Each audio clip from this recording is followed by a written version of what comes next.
Yes. Okay, so I had to start with this. These are my kids, by the way. And Daniel, I do not appreciate you coming to the airport and taking that picture of me. So rude.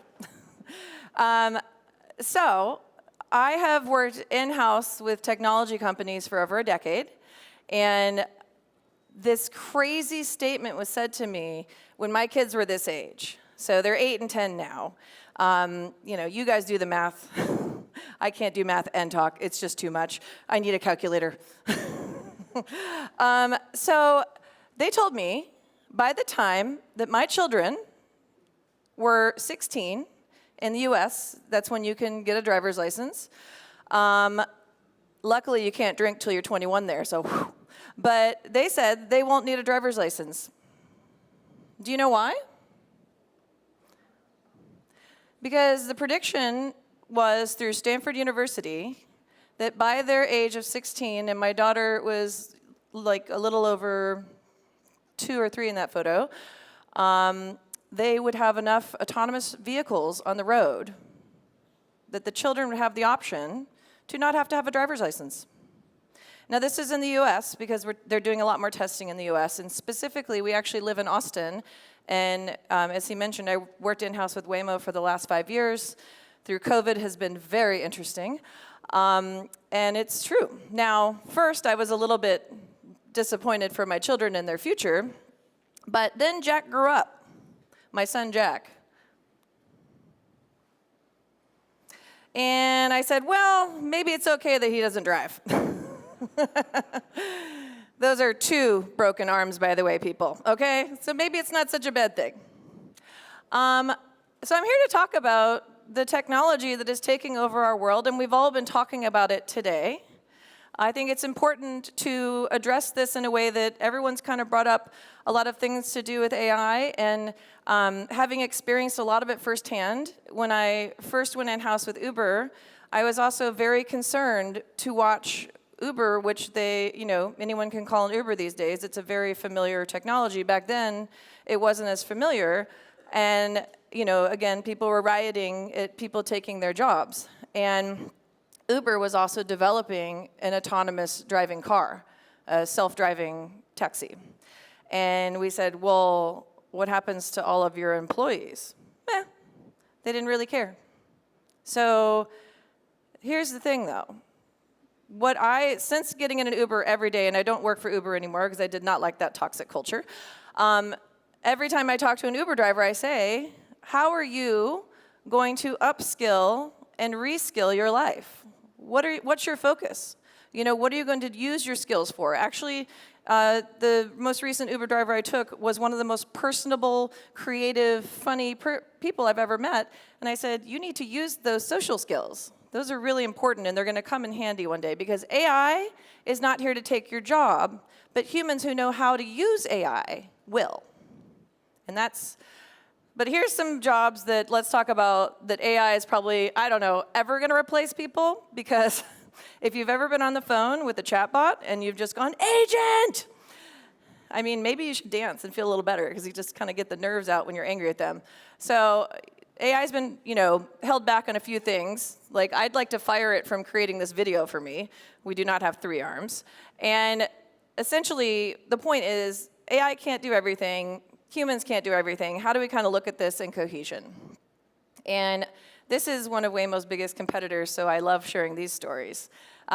Cruise is owned by GM, which is another robo-taxi, if you will. And they had the mindset of going out first and doing the innovation the fastest and doing it quickly.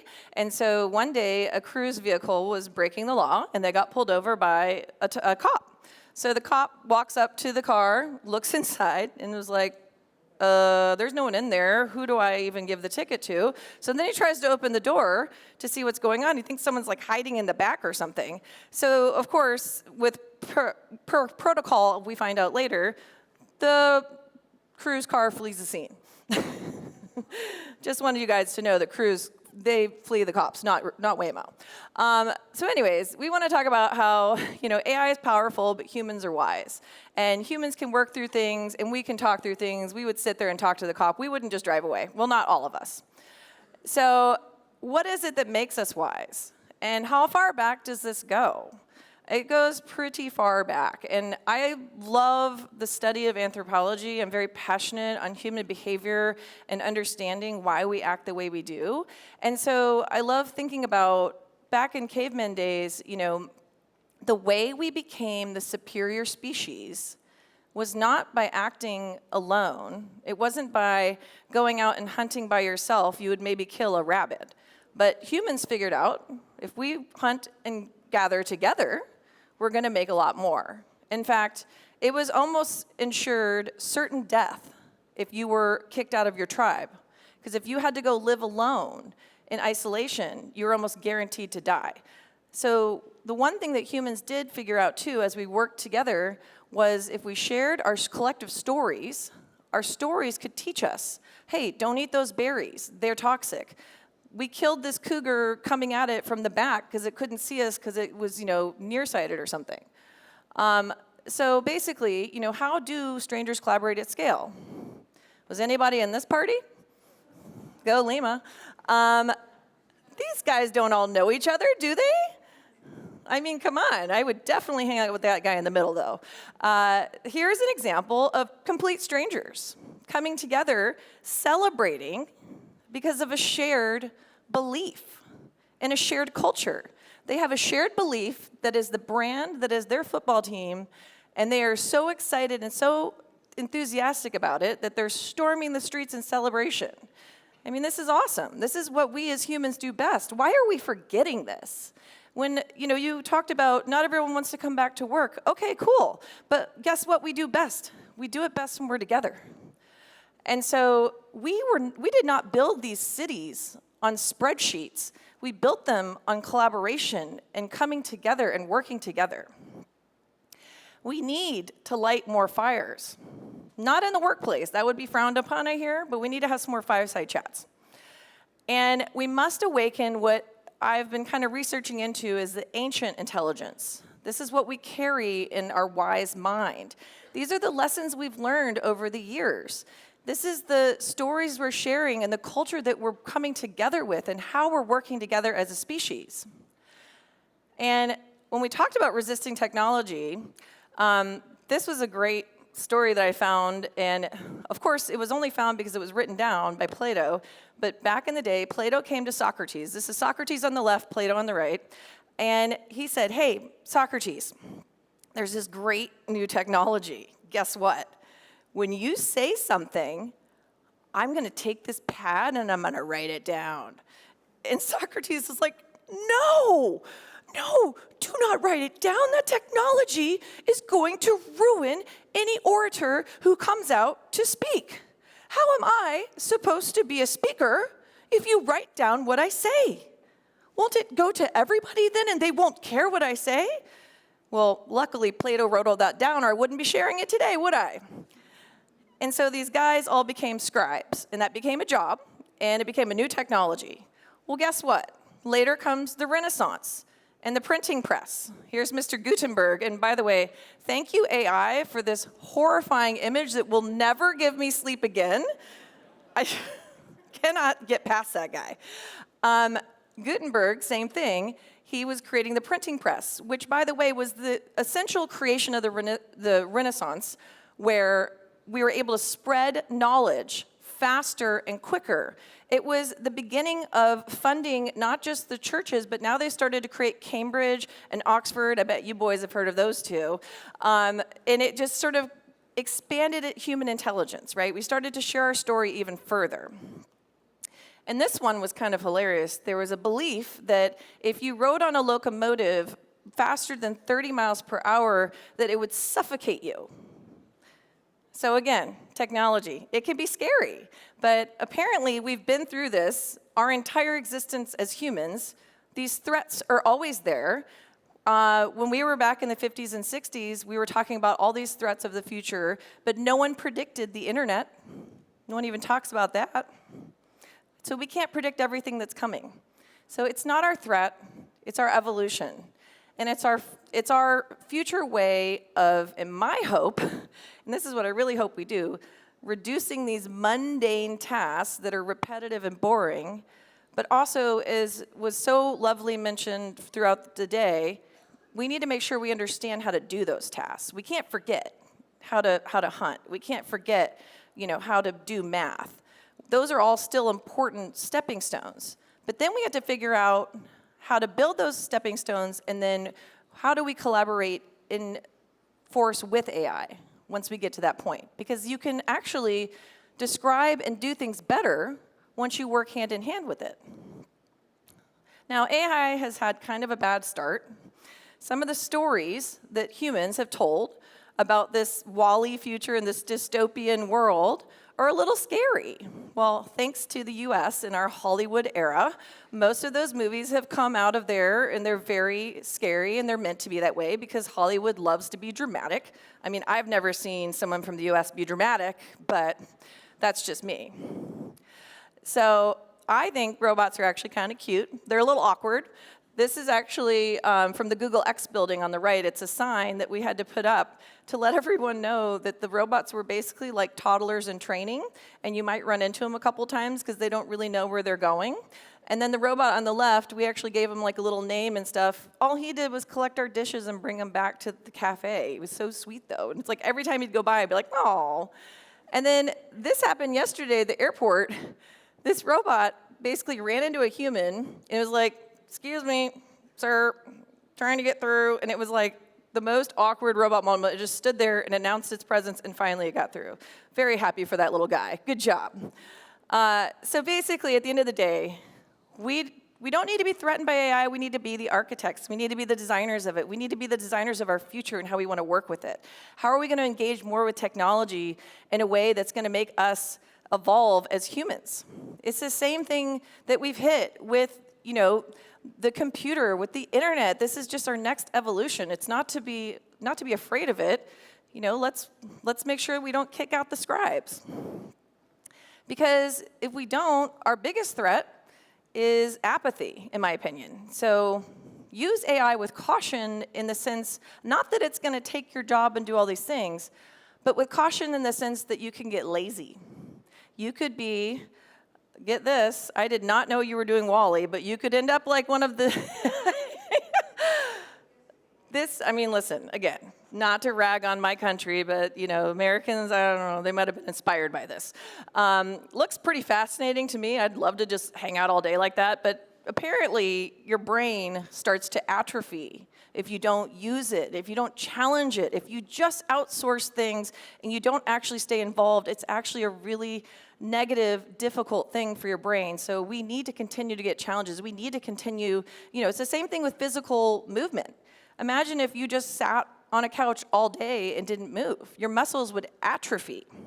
And so I think it's important that we adapt. And so what I want us to do is to think about, right now, our 4 core intelligence. I threw in AQ, which is the ancient intelligence we talked about. Our stories, our shared beliefs, our wise mind. I'm sure everyone's heard about IQ. We love to test for IQ. That's actually the biggest one in threat with AI because that's really sort of memorization and like how much knowledge can you pull up. And then we have SQ, which is more social intelligence. How do you read a room? How do you talk to a person? How do you give a fantastic dance before your presentation? Yes, you did. And then also we have EQ, which is empathy, and it's compassion, and it's caring about other people. Because right now, what AI is just a bunch of algorithms that are recognizing patterns. It doesn't have what we call our limbic system in the back of our brain. It's our reptilian brain, has evolved over thousands and thousands of years. Yuval Noah Harari wrote this book called Sapiens, and he said culture was formed about 70,000 years ago. So we've been evolving our culture, we've been working through it, and I think we're doing a pretty good job so far. And we work together. I love the story of how the Incans built over 40,000 kilometers of roads and working in conjunction. Do you think one person could have done that by themselves? No. Do you think even like 100? No, they had to work in mass. And we got to the moon with the power of a cell phone, with what they did with the technology. And of course, one of the sad stories is some of these amazing civilizations that have crumbled, like the Roman Empire. The Roman Empire was built off of this incredible technology, and they used ash from the volcanoes to build these amazing structures and aqueducts, and they had sewage and running water and plumbing back in their day, but they didn't pass it on. They didn't share their story, and they didn't continue. So that, in my opinion, is more of a cautionary tale than the threat of technology. So it's not going to replace our intelligence, it's just going to help us amplify it. We have superhuman potential here. We could do so many amazing things. In fact, the reason I was able to, in my brain, connect everything that's been said today, even if it was in Spanish, was while I was sitting there, I would snap a shot of a Spanish slide, share it to ChatGPT and said, you have my presentation, how do I align this with what they've said to what I'm saying so it sounds like we've talked for years? And quite frankly, it worked out really well. It did not give me the Daniel joke, though. That was all me. Again, we should never, ever outsource our jokes. So what is AI and how does it think? This is getting a little complicated when it comes to like not caring about technology and how it works, but I think some of these are kind of important to just know what they are. You might be saying, what's a large language model? That's essentially ChatGPT. It recognizes patterns, it tracks them, it gives feedback based upon that. The more you use it, the more it gives you sort of feedback based upon how you've been using it, how you've been interacting with it. And then machine learning is something like Spotify. Now, I'm actually not the biggest fan of machine learning with Spotify. Again, to go back to my kids, I've got my now 10-year-old daughter who is a little bit obsessed with some of these, new singers, and, we won't name names, Olivia Rodrigo, but now Spotify thinks I'm some little 10-year-old tween wanting to listen to more of these, and I'm saying, no, I have to go in it every day and proactively put on my preferred music just so it doesn't overwhelm me. And then, of course, DALL-E is a great model-based task thing. I think it's going to fall into our design world as well as Midjourney. These are programs that if you can learn to get pretty decent at them, I like using them when we work in-house and I'm trying to get a quick approval. I'm not trying to replace the design. I'm trying to say, here's an existing space, here's the proposed design, we have a digital of it, and then I render it in the moment using DALL-E of what it would look like in the exact space. And that's something I think that as designers, let's get used to that. Let's normalize that. And then how do we take that to the next level and actually evolve into more of the strategy side, into more of the connection side and the human side? And then how we talk to AI. There's 3 different ways to talk to it. Prompt engineering is really one of the most important things. You're going to get what you put in, get back what you put in, because if you put in a quick and short prompt, it's going to be like this, prompt and pray, where, versus prompt engineering, if you have it set in the specific task, you're actually going to quickly understand, or it's going to quickly understand what you're trying to say and how you're trying to say it. And so you can actually get a better return.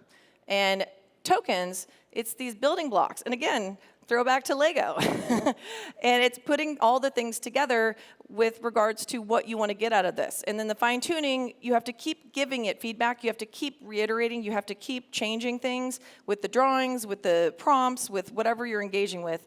And I've been working, since I said in-house, they've had us doing the beta testing for Google, and we did Gemini beta testing and all the AI programs for that, and we kept having to give very specific prompts. So we learned early on how to do that in a way that we got great results. Next. There we go. So some top 10 prompt engineering tips if you want to take a photo of that. This is a great way if anyone has a question on that. Again, it's really being specific in how you're connecting and talking with ChatGPT, with DALL-E, with Midjourney, with Runway ML. All of these programs need you to be very specific with how you're addressing it. And there are some places I mentioned where AI has gotten it wrong. Sometimes they have hallucinations. Sometimes they have data bias. Sometimes they don't know how to do ethical judgment. So again, just outsourcing everything to AI is not the best plan. And it's funny because I even catch it in the act sometimes when I'm engaging with it. And I happen to have my dad here with me. Say hi, Dad. I know, it's actually really sweet because I originally came with him on trips when I was little, and then for a little bit we worked together, and now he's coming with me on trips, and it's just super cool. Oh, thanks. But I was asking it a question of, hey, how does Dad get from point A to point B? Where's a good rest stop for him? And it gave him like totally crazy directions. So you really got to double check it. And there was $1 billion mishap through Google and Bard, and it cost them like a huge percentage of their stock. So basically, that's my time, and I will just leave it with focus on how do humans plus AI work in collaboration. How do we bring ourselves together in a way that we can not just, feel threatened by it, but we can feel empowered by it? And just know that I've been around these, engineers for a long time, and none of us are going to be able to do the level that they're doing with the coding, but don't worry. Their jobs are more at threat than ours, because you can always replace something that's a little bit more black and white, a little bit more clear with the coding. You can't replace a relationship. You can't replace a connection. So that's the good news. And that's my talk. Put this on. Muchísimas gracias, Regan. Oh, is this on? Oh. ¿Funciona? Sí. Linda exposición. Es claro. Sí. También qué bonito que tu papá te acompañe, señor. Yeah. Mwah. Vamos con las preguntas. ¿Cómo empezamos a aplicar la quinta inteligencia en nuestras organizaciones? ¿Cuál sería el primer paso? Okay, so I highly I should probably take that off. It's translating in my ear. Okay, so I recommend doing something called a skills taxonomy. And this is where you get people together and you get down all of the current existing qualifications, skills, and things that you bring to the table, things that make you unique, things that make you special. And then you break those out into what do we need to reskill in this modern era? Like what's a current skill that you might have in finance, let's say, or in your design programs? And what's the latest technology on that? So that would be a reskilling opportunity. And then you want to start to look towards the future, and you want to start saying, what can I upskill on? Which upskilling would be adding a new skill. And so looking at it in a sense of, oh, I see prompt engineering. That's very important. That's something that I could upskill my abilities on. More of a knowledge on, quite frankly, what is coding? What does it look like? You can train yourself how to code now, just using AI, or IA, as you say. But all of these things, you have to start with the basics. You have to figure out where you and your team are at. And then from there are experts out there that can start to align you with the right programs. ¿Qué pueden hacer los líderes mañana para empezar a rehumanizar a sus equipos? Oh, I love that. I think you could go out on a caveman hunt and shoot a mammoth. No, I don't know. To rehumanize, I think, first of all, if you're on a video conference call, think about this for a second. You miss every human cue that you would get when you're in person. You do not make the same connections. First of all, a call will start off very serious and just down to business. You don't spend the first 5 minutes connecting and socializing and asking personal questions. When I ran into Adam and Daniel again after seeing them in Colombia and San Jose, the first questions we didn't ask each other was business-based. It was socially. It was, how is your family? How are you doing? And that's really important, I think, because those are so much more important to us as humans. And if you start to see people as humans first and then colleagues second, you're going to care more about them. You're going to want them to succeed, and you'll build trust that will make you much more readily available to share very important information. So I think to rehumanize, it is the tale as old as time, do it in person. You really cannot replace that. And yes, sometimes we have video conference calls, that is totally fine, but we should truly prioritize and do more, focus on coming back together. Siguiente pregunta. ¿Qué entiendes por inteligencia antigua y cómo podemos recuperarla en un entorno de trabajo moderno? Inteligencia antigua. Okay, so ancient intelligence is our shared stories. It's our shared beliefs. And so if you think about it, and this is to quote the book Sapiens again, I really love this author. He actually recently wrote a book on AI. He said, brand and companies never existed in the past.